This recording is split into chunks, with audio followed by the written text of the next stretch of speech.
দর্শক, কাজ তো করতে হচ্ছে, কিন্তু ভোটও দিতে হবে। তো ভোটার স্লিপ নিয়ে চলে এসেছি আমি আর আমার গিন্নি। ভোটটা দিয়ে আসি শেষ বেলাতে। দেখা যাক ভিতরে কেমন কি ভিড়, যদিও ভিতরে ছবি মনে হয় না তোলা যাবে বলে, বা খুব বেশি চেষ্টাও করব না। আগে ভোটটা দিয়ে আসি, তারপর কথা বলবো।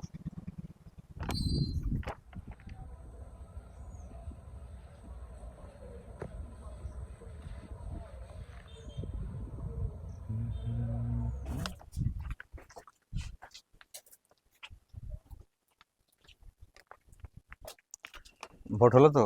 হ্যাঁ, একদম ভোট দিয়েছি। কিসের ভোট হলো? ভোট তো এখন পরিবর্তনের ভোট, আর কি বলবে, ভোট চলছে। পরিবর্তনের ভোট প্রকাশ্যে, আমাদের ভোট লুকোনো চলছে। কিছু নেই। জানেন যে আজকে যে ভোট হচ্ছে, আজকের ভোট খুব ভাইটাল ভোট। আজকের ভোটের উপরে ডিপেন্ড করবে আমাদের বাংলা কোন পথে যাবে, কোন দিকে এগোবে বাংলার যে হাল। তো সেই জন্য পরিবর্তনটা খুব জরুরি। তো আমরা কিন্তু পরিবর্তনের ভোটটাই দিয়েছি, প্রকাশ্যেই বলছি।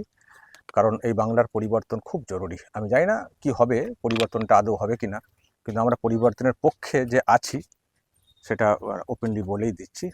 ভোট দিলাম আমাদের যে গ্রাম আছে আরামবাগের, আরান্ডি 1 নম্বর অঞ্চলের শীতলপুর যে গ্রাম আছে, এখানে ভোট কেন্দ্র হয়েছে। কাজের ফাঁকে এসে ভোটটা দিলাম। কই দেখাও কালিটা। কাজের ফাঁকে ভোটটা দিলাম।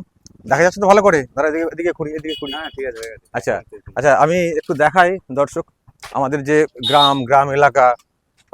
মানে একেবারে গ্রামাঞ্চল, খুব সুন্দর একটা বিকেলের পরিবেশ। তার মধ্যেই ভোটটা হয়ে গেল আজকে। তো দেখা যাক এবার তো এক্সিট পোল কি বলছে, কোন মিডিয়া কি বলছে, কোন সংস্থা কি বলছে, সেসব দেখতে হবে। আর 4 তারিখে হচ্ছে ফাইনাল রেজাল্ট। 4 তারিখ দেখা যাক, সেদিন আমরা বুঝবো যে যে জন্যে আমাদের এত দিনের লড়াই, এত দিনের এত কথা বলা, এত কিছু তুলে তুলে ধরা, সেটা আদতে ঠিকঠাক হলো কিনা, সেটা বাস্তবায়িত হলো কিনা দেখা যাক নাকি। একদম। চলো।